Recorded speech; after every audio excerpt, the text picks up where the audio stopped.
Ring ring! It's time for another episode of Crossplay Conversations, the show where we dive deep into the world of video games while keeping it light. I'm your host, Luke Lewis, and today I am joined by the Sneaker Savant and the Engaged One. It's Joseph Hooper. What's up, everybody? Welcome, welcome. Next up, we have the Cozy Gamer herself, Claire Helmberger Lewis. Joined today by Bulbasaur. We love. And of course, rounding out our quartet is Squirtle? No, it's me! It's the 3D printed man, Jacob McCourt. Hey, Audio listeners, that was a very good bit. There was a giant Squirtle plushie in Jacob's chair with a crossplay hat, nonetheless, so very on brand. Love to see it. Good and now vibes Squirtle out is dead there. in the background. He got Pokemon heated. abuse. Yeah, well, maybe he's taking a nap, like they often do in Pokopia, which we'll be talking about today. He looks like he does at the beginning.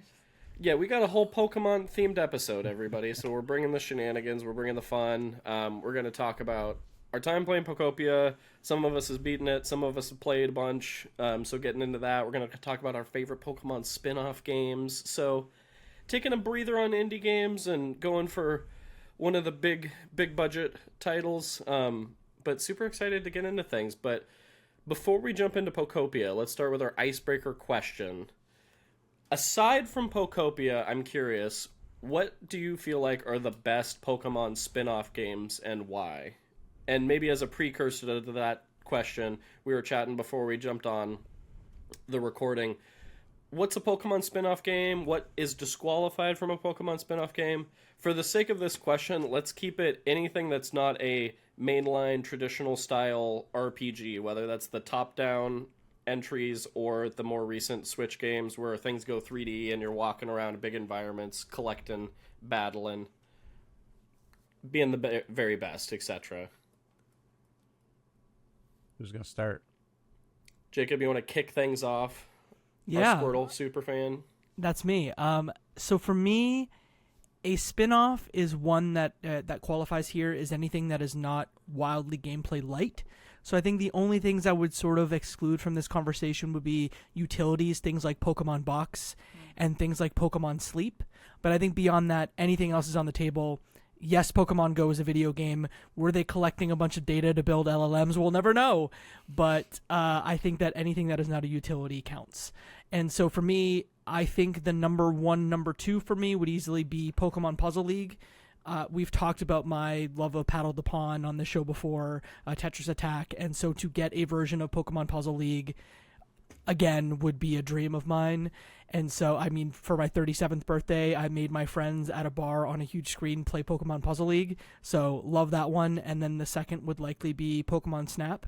I think new Pokemon Snap is an underrated game, and yes, it fits in a very tight box, but I think for the tight box that it builds, it's a wonderful little experience. So those are my two spin-offs that I like the most.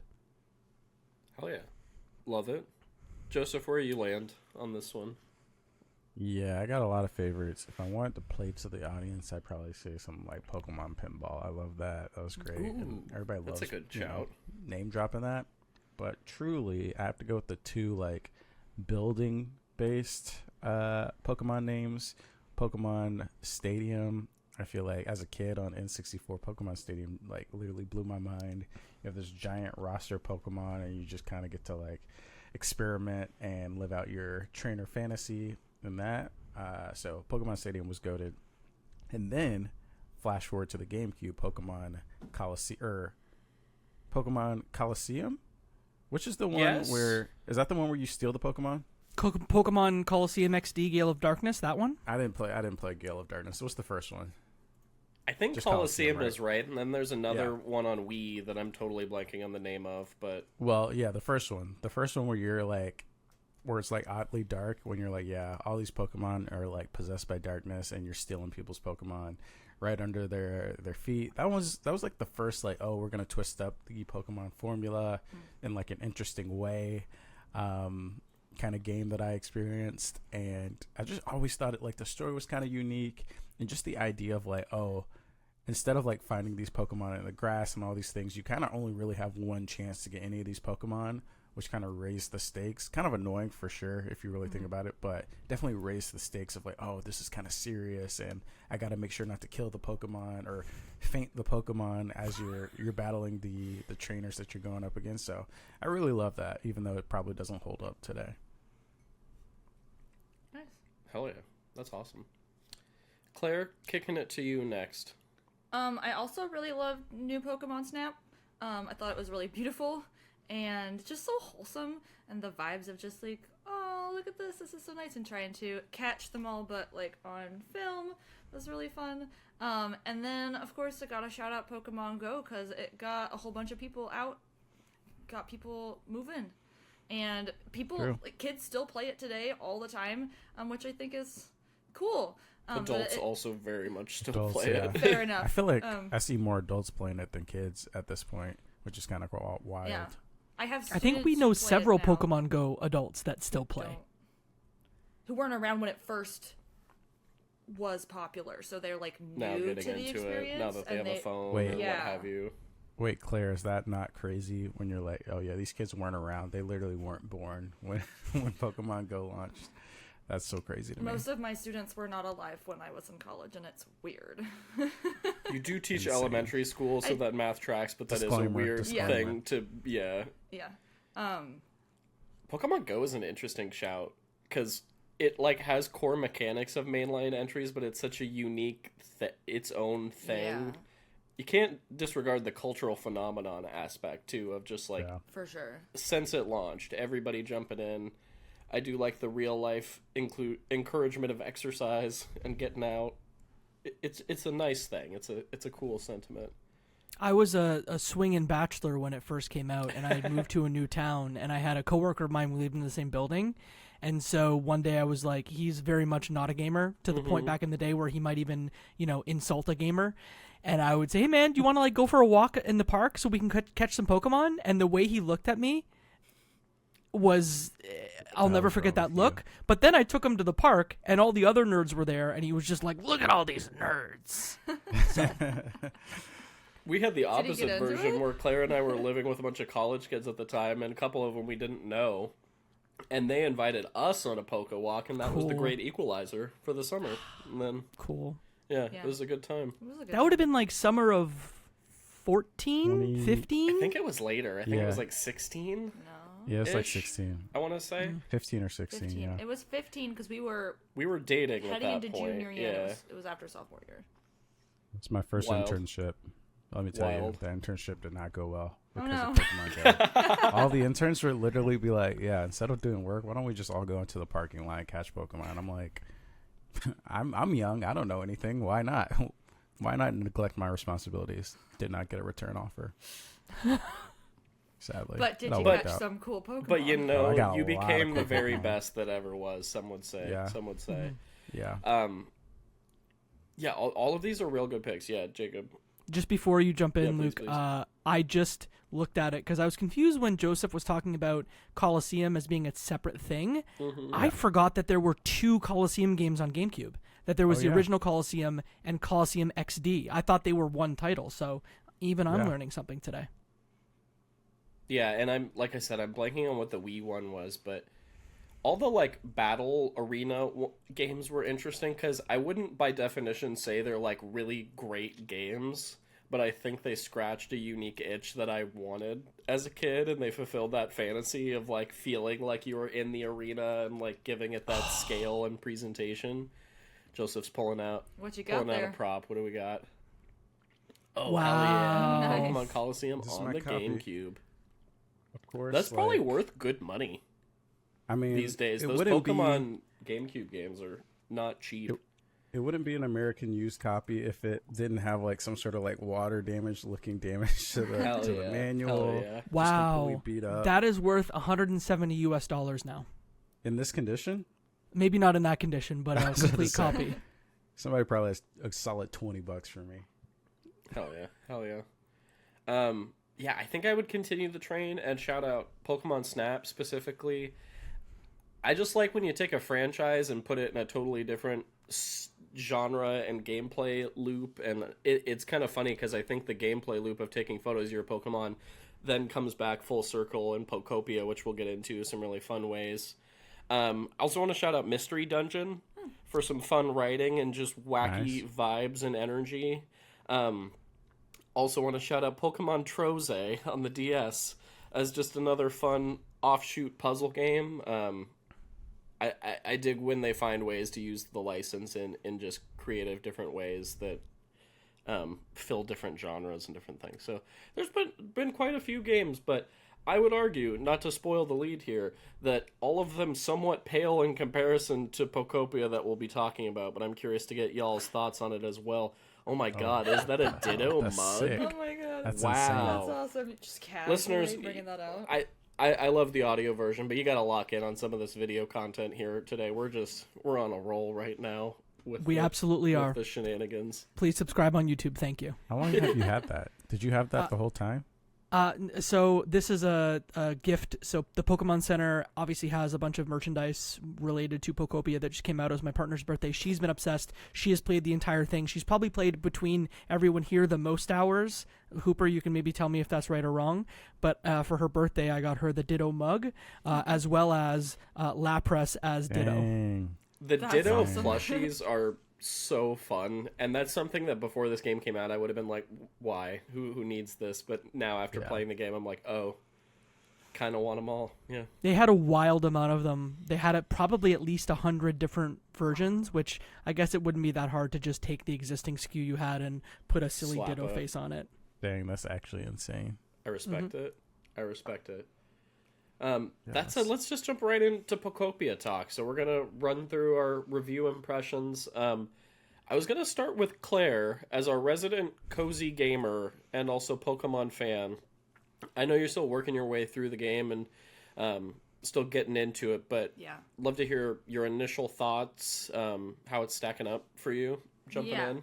I mean, I feel like I'm definitely behind the train in terms of hour count, but I've played a solid chunk, the first chunk of the game, and I, as a cozy game, as a, for the genre that it is and what you're doing in the game, I think it really nails so many of the mechanics. I'm having so much fun, and it is just really hitting for me, for sure. I'm having, like I said, so much fun, and I guess I've always loved the aspects of Pokemon that have to do with collecting and messing around with your little dudes, and exploring the world. And so to have a game where like you can actually talk to them and they'll talk back, and you can build them cute little homes, and you can make them happy and go on adventures, like this feels like what I've been wanting from Pokemon. Of like, I just want to run around with my little guys, and I don't have to worry about them getting hurt in battle. And I love the battle aspects too, and like building them up, of course, but this is just like definitely scratching an itch I didn't necessarily know that I had with Pokemon. So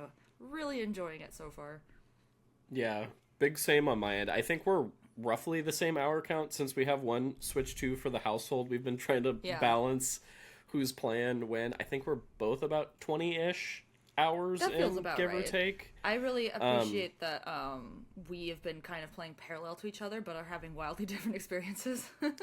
Yeah, and we'll get into it, but it's also funny with like the day-night cycle of like when I play exclusively at night, I see different things than you do and have When I play different on the morning, interactions and yeah. stuff, which is really fun. But I've just been really genuinely surprised with this game in the best way. We chatted about it last episode, but I just didn't expect the level of positive reception that this one got. It took over the world, and everyone was like, this is a must-buy Switch 2 game, and it just really wasn't on my radar in that way until y'all praised it. But jumping in, it's just been so much fun. It's felt like a breath of fresh air. As someone who's not typically into... I enjoy a cozy game here or there, but it's not inherently like my go-to genre, or even like things like Minecraft. I don't really like, in a sense of the open-ended building, make your own fun. That's just not ever really been my deal. But the use of Pokemon as a gameplay mechanic, giving you the different abilities that you're using to make your world, this game's really special. And it's one that I'm like, we played an hour the first night we had it, and I was like, oh, okay, this is taking over both of our lives for the foreseeable future, and I'm totally fine with that. Joseph, I want to kick it to you next, because I think among this group you've played the most, ? Probably, which is why I'm curious. I want to hear Jacob's thoughts before. Oh, I go. okay. Kicking it to Jacob. So how you feeling so far? I've played about 14 hours of Pokopia. Okay. So the first 3 zones is sort of where I've been focused. My partner, Jess, has finished the game. I think she's probably played like between 30 and 40 hours, if I had to guess. Nice. So I've sort of been seeing a little bit and then playing at my own pace. And I'm like very surprised by this game. I should have known going in. I didn't do that much research. I looked at it and said, this doesn't look great. Because I thought first trailer just was pretty unremarkable, in my opinion. But then you look at the pedigree, and then you're like, sure. Hey, actually, they made Dragon Quest Builders. Those games have performed well. It's very Animal Crossing coded. Game Freak is involved, so they're not going to let the quality, as much as the quality of the core games lately has been dog water. I think that overall for the IP, they have a good stewardship of it. Pleasantly surprised, and easily I think my favorite game that I've played so far this year. I've been having a great time with it, and I'm going to love for the next month just every day going in for 20 minutes and pushing the story forward and just casually enjoying my time in Pokopia. Big surprise. I loved it. Clarifying question for you, and we won't get into specific spoilers about like late game unlocks or that kind of thing or what you see in the story, but when you say the first 3 zones, I think I'm still in the first zone. Okay. Even after 20 hours, I think. Mm-hmm. Yeah. I think I'm closer to 10, to be honest with you, when I think about hour count.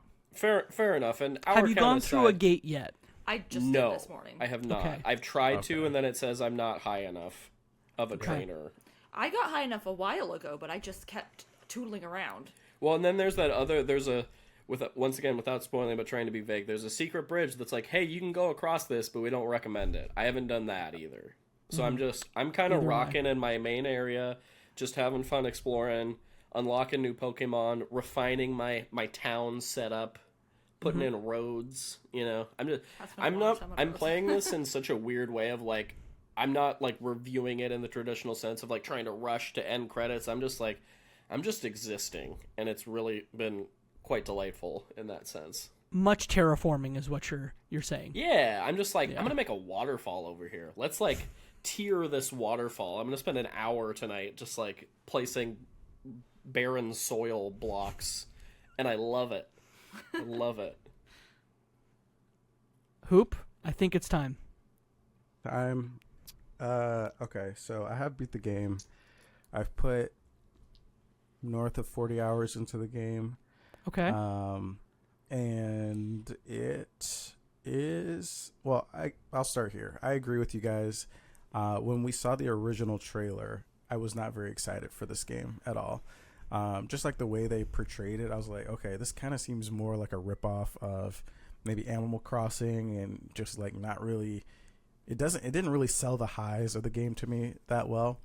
And then when people started coming back from previews, I was like, oh, okay, like people that I wouldn't expect to praise this game are praising it, so maybe it'll be pretty good. So I picked it up, and it's better than anything I could have ever imagined. I think this is the best Animal Crossing game to ever exist. I think this is probably a hot take, but for me, this is the only game that I would buy a Switch 2 for at this point, thus far. And I think it's that good that I would legitimately buy a Switch 2 for this if I didn't have one already. And I'm not like a big cozy game guy. I honestly probably play the least amount of cozy games out of all of us.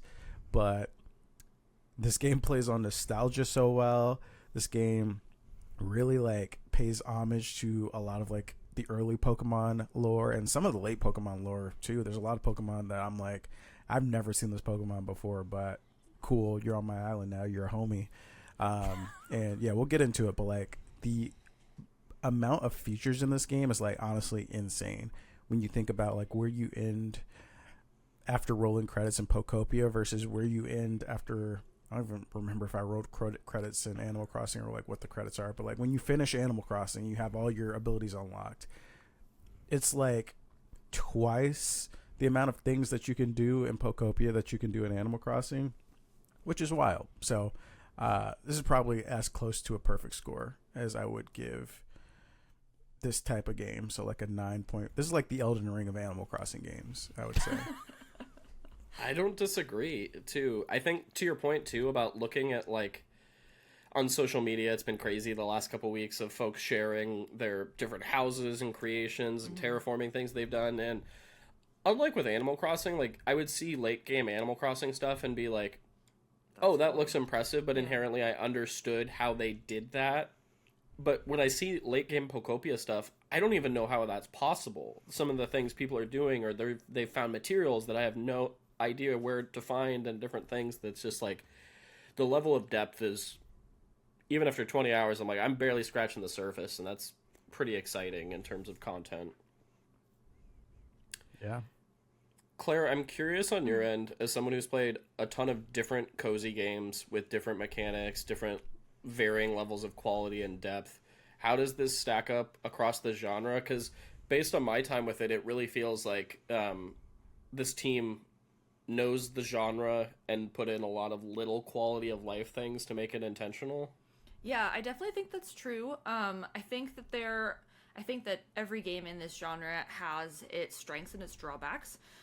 There are, of course, a couple of little things that, like quality of life things that are just so nice, that Pokopia doesn't necessarily do. But it also sounds like if you use the mouse function, that helps a lot with like the block placement issues that are harder when you're in handheld mode or on the TV. And then there's also the aspect of, you know, when you're crafting, if it's not in your backpack, it's not in your inventory, which, God, at some point someone's just gonna link all the chests and it's not gonna be a problem. That's the only problem I have so far. I think there are some chest linking things that happen later on in the game, but it is just like, oh, I guess I gotta go back and get my lumber. But I really think that, aside from like just really need to be precise with where you're pointing the camera when you're doing your terraforming, I think the terraforming, they make it nice and easy to do, and the no fall damage is great when you're up high on your dirt scaffolding. Seeing that squishy little guy just fall into a big splat is great. And then just pop right back up is great. I think the humor is just really great and kind of compensates for some of the weird shit. Like early on when you have to get the slow poke to walk to the Poke Center, and he's just so slow, and it's just like, oh, but it's definitely intentional that you're supposed to be sitting there like, oh my god. Also, I spent, and I know that this is not, I think this is early enough in the game that I can just say it, right? Yeah, go ahead. Okay. I know that this is not just me, because I've seen people talk about it on socials, but where I spent like 20 minutes building a path for this guy, and I made it so nice and pretty, and then he just walked into the ocean. Wait, what? Which Pokemon is this? Slowpoke. Oh. I found him by the seaside, by the land bridge, and I made this nice path through the like underpass to the Pokemon Center, and I was like, okay, it's ready for you, and he was like, great, and turned around and walked straight into the ocean. And he got tired like 3 times, and I couldn't even follow him because he went into the deep water, so I had to go around and pick him back up on the other side and like build him stairs. And I was just like, oh my god. What a little weirdo. But it was so funny that I was like, oh my god, this is just so funny that it doesn't. I don't even care that it's also kind of dumb. Yeah. And kind of broken. That's a good segue. I want to talk about, there's so many like hilarious and interesting organic moments that you have with the Pokemon, or scripted things that are a part of the story. What are some of y'all's just like favorite things, funny or otherwise, that have happened to y'all? I can kick things off with one that happened while I was playing last night, where I gave my Magikarp a house, and he was just so stoked, and he's a total dude bro, and he's talking to me, and I'm like, hey, do you want this house? And then he's just like, yo, I can have a house? That's so cool. And I just loved that Magikarp of all Pokemon, dude bro energy, and just the dialogue with different Pokemon has just been really, really funny, and adds a level of like connection I have, because I think there's an alternate world where maybe there's no dialogue, or the dialogue isn't fun or interesting. Yeah. Where I don't feel incentivized, but for the first time in one of these cozy games, I'm like, no, I do want to give all these Pokemon gifts. I do want to like make sure they have their toys or their decorations or their houses, and like take the time to be intentional with it. So that's been really fun. But any standout moments that y'all want to shout out? Let's get this place humid. Right? The Bulbasaur's tagline of fantastic. PAX East 2026.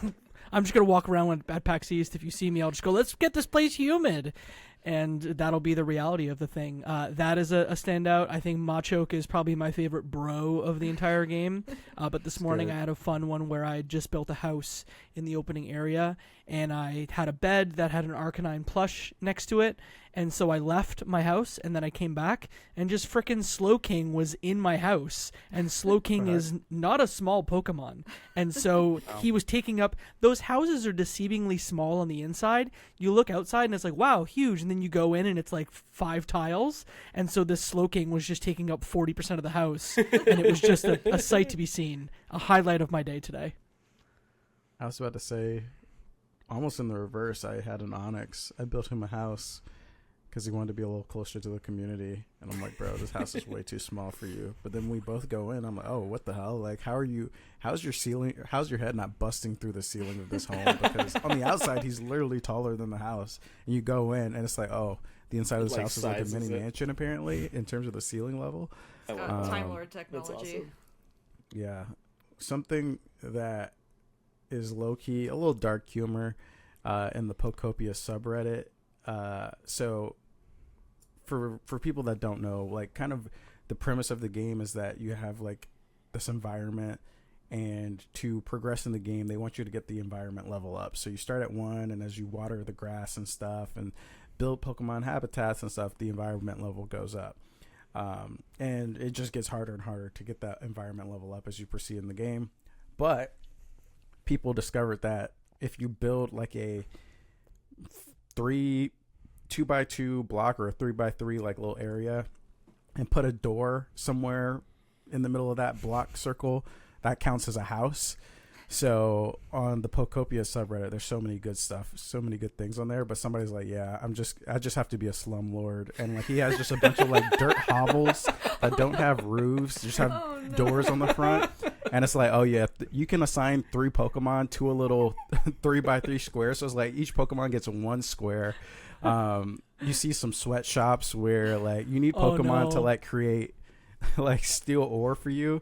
And some guys like go into the back, and you just see like 6 furnaces and like Growlithe and stuff just like constantly working. I'm like, my God, that's the pain of being efficient in this game. You gotta get your Pokemon working kind of like Power World style. Yeah, I saw one where it was like I need to do population control, and he had just turned a cliffside into it. Like he said, it's my prison, and it was just door. Oh no. Pokemon Prison is crazy. It was crazy. I was like, this makes me feel sad. I don't want to watch this video anymore. But then on the other end of the spectrum, like I was saying earlier, I've seen like underwater hotels and like crazy like Japanese tea garden house vibes and like cliffside castle mansions, and the scale has just been really cool. Endless creativity of people. You touched on elements of the story a little bit, Joseph. I'm curious, as someone who's finished it, the game is very charming early on, and I enjoy the dialogue, but does the story stick the landing? Are you interested at all? Where does it compare to other Pokemon games in that aspect? Yeah, I mean, I think it's fantastic. Like, it's not, let's be honest, like, it's not anything super, super deep in terms of, like, the story beats. It's kind of like, okay, we're in this area, and, like, this is the theme of this area, and we're going to have, like, maybe 2 or 3 small little missions to progress the story in that area. But I thought it was all really, really satisfying in terms of like, oh, like this is either playing on Pokemon from my nostalgia, or this is like a little interesting beat to further the story of all the humans are gone. Where did the humans go? And to be honest, in terms of the landing and everything, that was perfect. I thought I was so much more interested in this than playing freaking Sword and Shield, which, you know, had probably 10 times as much dialogue, but I'm like, I couldn't even tell you what that game was about. I feel like the moment to moment here just is way more impactful and way more like entertaining than, you know, spending 40 or 60 hours in like a, you know, one of the more recent Pokemon games.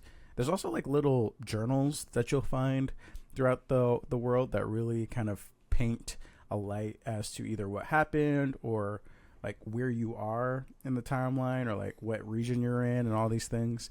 And I really like those as well, where you'll find a little journal and you'll be like, oh wow, like I know exactly where you're talking about. This is like, oh, is this what this area is supposed to be? X, Y, and Z. So yeah, I don't really have any complaints. Like, it could be a little deeper. Like, you could have slight more interactions with Pokemon, but I think it is good for what it is. Yeah, I've been surprised how invested in the, like, where did the humans go plot point. Not something I necessarily predicted with this one, but I think it's quite clever. And the way they justify, like, you play as a Pokemon, thusly are interacting with other Pokemon, and that whole thing I think works really well. It also feels a little bit somber too, because like clearly these Pokemon really cared about their people. Why didn't they take them with them? Like, what's going on with that? And they really want them to come back, and they're like imitating their people, and it's just a little sad. I want to take care of the little guys.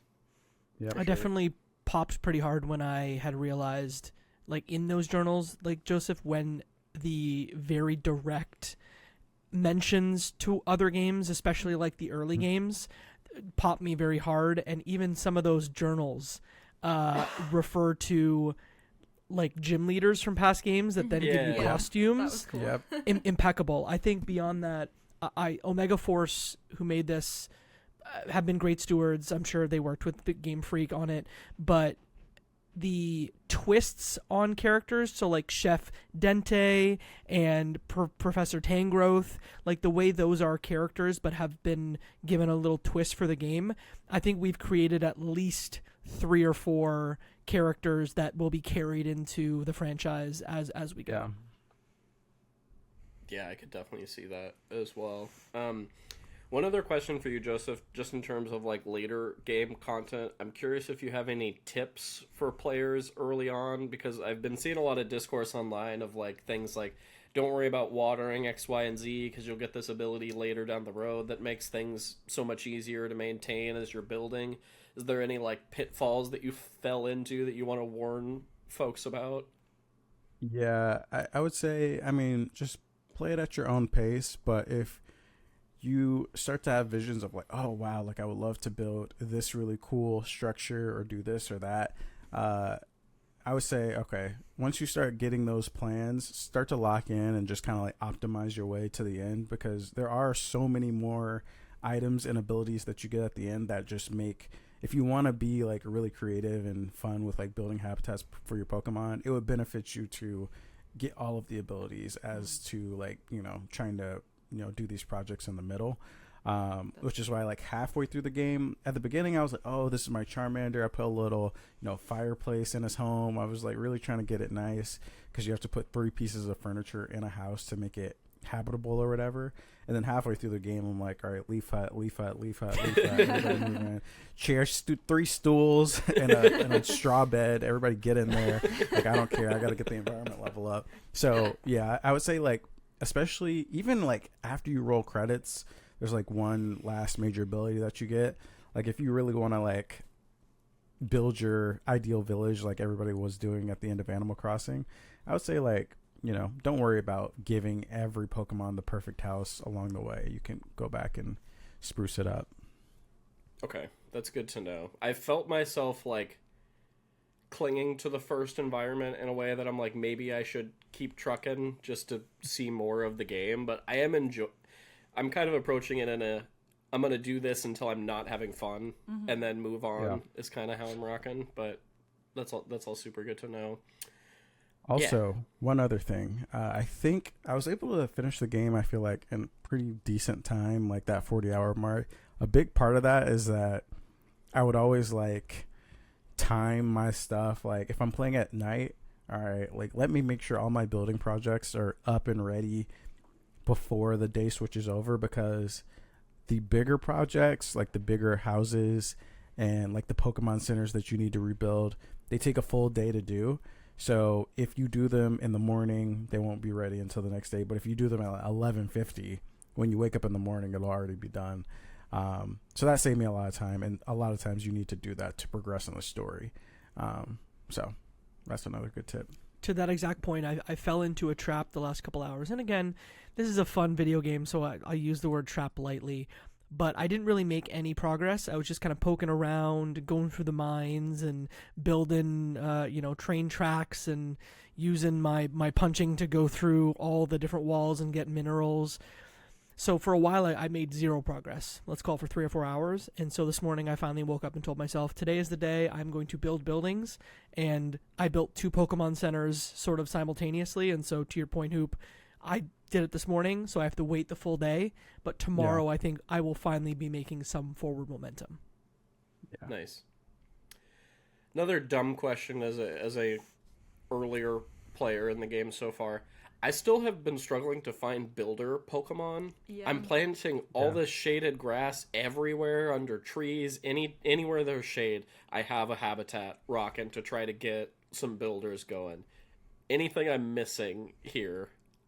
In the early game, it might be a little more tied to story, because I don't think they want you, like, for example, they probably don't really want you having 2 builder Pokemon in that first area early on, because they don't want you building too much stuff. Because I don't even have one. Like, my Charmander is sitting there at my first leaf den. You must need to kit, talk just to waiting. somebody. Yeah, look at your like little activities where it tells you like the bigger missions, and if you do those, that'll usually, like, especially in the first area, it'll probably lead you to the point where you'll find the builder. Because I don't feel like I've played that much longer than you, or maybe not even longer than you at all, but I have 3.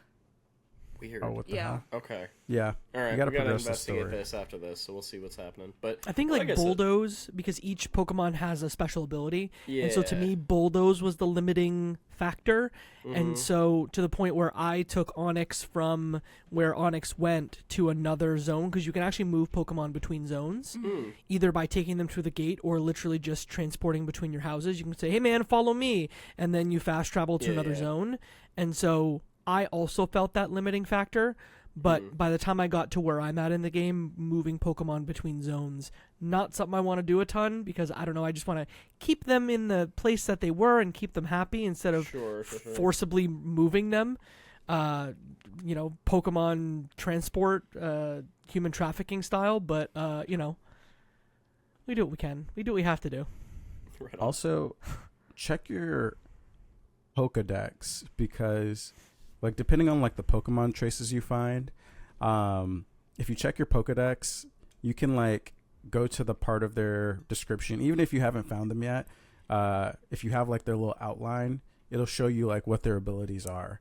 So like it could just be that, and you might not be making the right habitat for that Pokemon. Maybe you are, and they're just not showing up because of story reasons.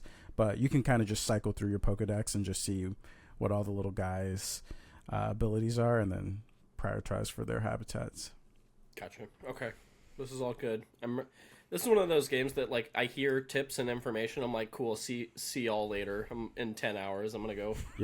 Get some clock in for my shift in Pokopia, so to speak. The memes have been incredible, especially related to like clocking in for my shift. Those ones are great. Gotta do my full-time job. Gotta go to my part-time Pokemon job. Absolutely. That's how it feels, but I also like it's that scratching brain game right now for me. That's just like just the right amount of engagement and hitting the sweet spot. So hell yeah.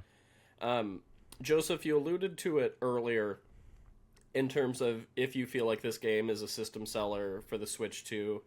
How are we feeling looking at this catalog? We're almost a year out from the Switch 2 launch, sans a couple months. Is this the best game on the platform? Is this a must-buy? If you don't have a Switch 2, do you need to play this game? How are we feeling? Yeah, I mean, like, this is my opinion, right? Because I didn't play Metroid Prime 4. I hated Mario Kart. Not hate it, but I did not love Mario Kart. Mario Kart 8 was better than World, in my opinion. But this is like easily the best game on the Switch. Like, especially considering how much people fell in love with my Animal Crossing and how that took the world by storm during COVID. I legitimately think this is twice the game that Animal Crossing New Horizons is. So like all of those people that bought a Switch for that game, I feel like would love this game just by proxy of there are so many characters in here that you can fall in love with so many different personalities. way more area to build on, like way more flexibility with how you build. So I'm like, if obviously everybody won't like this crafting cozy type game, you know, in terms of like, I'm not going to buy a Switch for something that I'm not that excited about, but I feel like the majority of people would have a blast with this. Claire, what do you think? I mean, if you still haven't bought a Switch and you liked Animal Crossing, and you have Switch 2 money, I feel like go That's for a big it. one. But that's a lot of ifs, you know? I definitely think if you have a Switch 2 and you're not playing this game, you should be.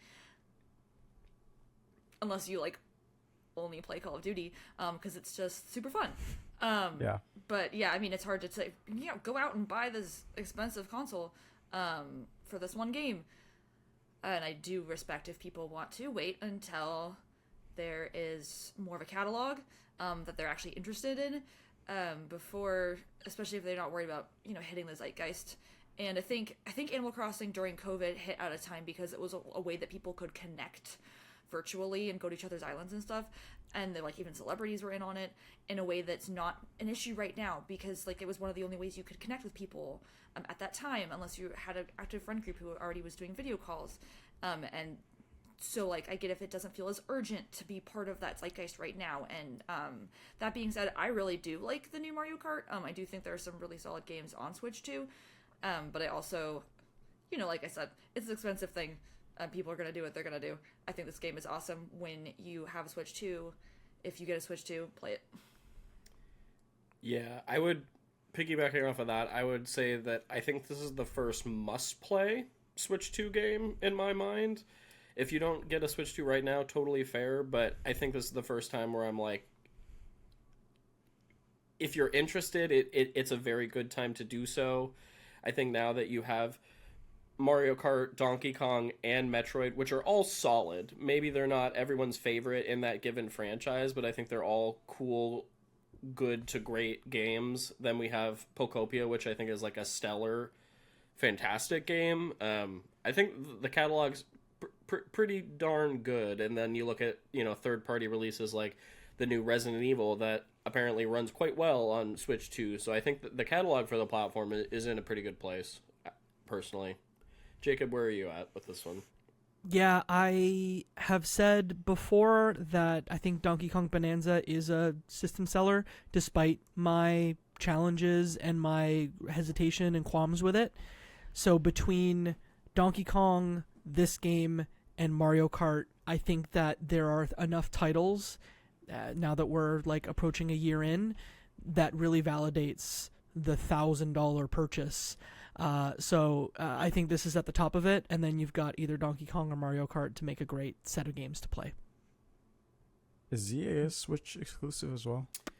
That one is on Switch 1 as well. Oh, okay. But is optimized for 2, just like Yeah, Metroid Prime, I think. That one's kind of nice, though, because they do the thing, because I bought the Switch 2 cart for Claire for Christmas, but she can play that Switch 2 cart on her Switch Lite. That's like one of the rare exceptions where it like, interesting. Somehow the cart recognizes which platform you're playing on and lets you do it, which is cool. That's Better neat. than PlayStation. Yeah. Go to the dang PlayStation store. But that's not the case with, like, 4 version. Pokopia, as an example. That's Switch 2 only, regardless of where you have the cart. So, but yeah, it is better than PlayStation. I will call out, because you brought that up, Switch 2 does have, like, the cart share thing. Oh, yeah. Where, not cart share, but, like, Game Key that Jacob talked about. Not the Game Key, but, like, if you have a Switch 2 and you have Pokopia. Game share? Yeah, the person, like, if your partner has a Switch 1, they can play with you, like, simultaneously in a multiplayer fashion without owning the game. Like, it's very limited into what they can do, but you guys can go to a section of the world and, like, I don't know if you guys can build together, but you guys can basically be playing kind of like they did with Mario Kart, where even if you don't have the Switch, you can kind of connect to somebody who does have it and play together. You can have a Switch 1 and join them on their Pokopia Island and check that out. And also, for the multiplayer, the Pokopia servers are cloud-based, so you can have a world where up to 50 people can like come to the world and update it. I think it's only like 4 at a time. Yeah. Wow. But it'll stay persistent to where, like, if we had, for example, a crossplay server where everybody now and then jumped in and put something up there, it could be up to 50 people, which is really cool. That is cool. That is cool. That'd be cool to check out. Have y'all Have you experienced the tried? multiplayer at Yeah. all? Like the Dream Island No. stuff? We haven't. I'm curious to try it though, and especially with the Switch One compatibility stuff, it'd be interesting to see. I have a how it question works. for you two after we're done recording. I'm having maybe a bug issue. Okay, we can get into the weeds. here Swat in a those sec. bug Pokemon away. Yes, I was about to say. I also haven't messed with it. I'm wondering. I'll find out on our flight to Boston later this week for PAX. But does this game need to ping a server? Can I play offline on an airplane? Do I we think know? you can play offline. I'm I would pretty assume sure. so as well, Yeah. but sometimes Switch stuff in the past is weird where it's like it's got to ping it once to get you started and then you can play offline kind of thing. Actually, no, you can definitely play offline because I know to time skip, people turn the Wi-Fi off and then Ooh, good set the job. time Okay. forward. Good. Yeah, I so kind of it's figured, definitely- but just was wondering about that as well. Awesome. Yeah.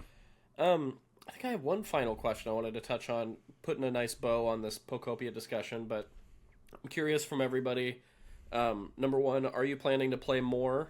And then number two, there's some rumored DLC updates, expansions coming. What would you want to see in future content, if anything? Maybe kicking it to you, Joseph, first, since you finished the game. Sure. Yeah, I do have plans to play more. Now that I've rolled credits, it's just one of those things where it's like, okay, like I was playing every day whenever I could squeeze an hour in, and now it's like, okay, I feel like I'm free from the shackles because I kind of know how it ends.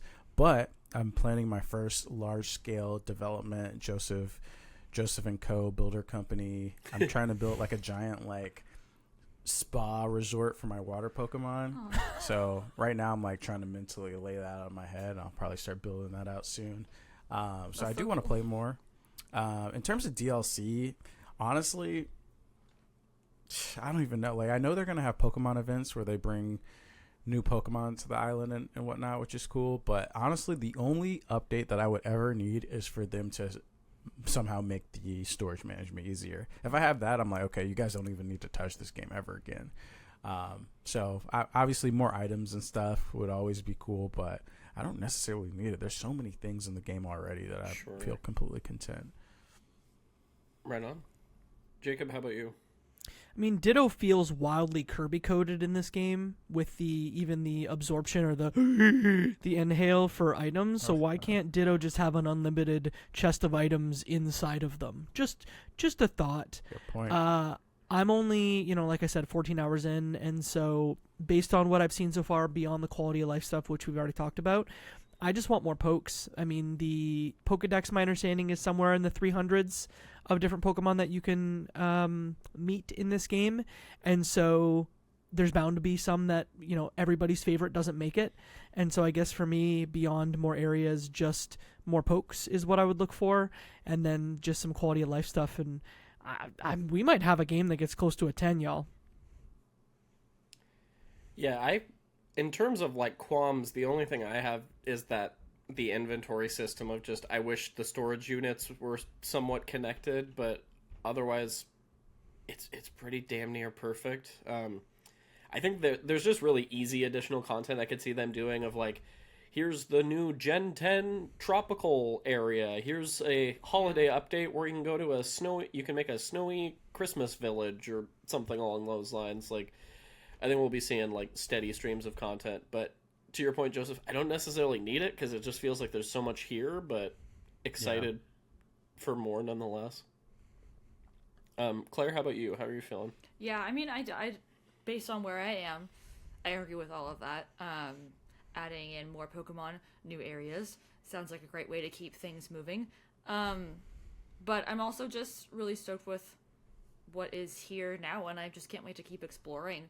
And like, I'm definitely gonna play more of this. I definitely think I'm gonna end up where you are, Joseph, where I keep going after rolling credits and just build to my heart's content. And yeah, I think it's hard to say, what else I want to see before I've seen all that. So. Yeah, definitely. Any other good of the order Pokopia points, thoughts, rants? Well, I just want to say I am like genuinely amazed at like how cool some of like the stuff you end up with in terms of like technology and just like building stuff and abilities you get by the end. I'll keep it like, I won't really spoil anything, but I'll say like, for example, what do I not? I don't want to spoil anything, but there are some little elements that you can build into your buildings or whatever that you're like, whoa, like this just takes it far and above like a level greater than Animal Crossing that I didn't even think we could get to, which makes me kind of like wondering what would another Animal Crossing be, because I feel like it'd be wild to get the next Animal Crossing and not be able to do half the things that you can do in Pokemon Pokopia, which honestly, hats off to the team, the Pokopia team, because like I'm very, very impressed at like the scale and like just really great polish to everything there is. But yeah, like we'll talk about it later when you guys get deeper into the game, but like by that end of world, I'm like, yo, what the hell? You can do this and this and this. Like this is my ideas are endless. And also one like small little thing, they have these like they have the house kits, which are literally you put the materials in, build it, and then it's just like an empty space on the inside. But they also have like these bigger house kits that you do the same thing with, but then when you finish it, it actually becomes like a house that you could have built yourself. Like it's made out of legit blocks, and it has like a interior you can basically clone if you want to put in the time.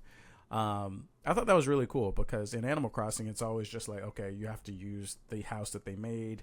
But here they're kind of giving you a blueprint of like, okay, if I built this house once, now I can kind of get an idea of how I want to build the rest of them myself, and I don't have to do the kit after that, if that makes sense. Yeah.